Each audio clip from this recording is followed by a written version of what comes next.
Colonnello De Franceschi, quali sono le vostre strategie per contrastare anche, possiamo dire, quello che viene chiamato Italian sounding e soprattutto le imitazioni dei grandi prodotti del Made in Italy? Bene, da 15 anni, dalla prima operazione chiamata Opson dal greco antico significa cibo, abbiamo promosso e sensibilizzato le agenzie internazionali Europol e Interpol sulla cooperazione in fatto di controlli sia dal punto di vista di polizia che amministrativi.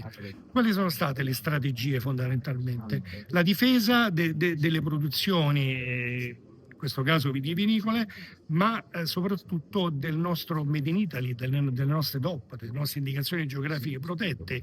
approfittando del fatto, dico proprio approfittando del fatto che c'è una normativa europea da 30 anni che appunto le tutela. Allora, su questo noi abbiamo costruito una rete, questa rete appunto chiamata Opson, per cui i paesi aderenti si scambiano le informazioni, si scambiano le competenze e poi una cosa molto importante, possono partecipare a questa rete i portatori di interesse. Faccio un esempio: anni fa il Prosecco, che insomma una delle nostre eccellenze nel campo del comparto vitivinicolo, aveva un problema nel Regno Unito, perché nel Regno Unito veniva appunto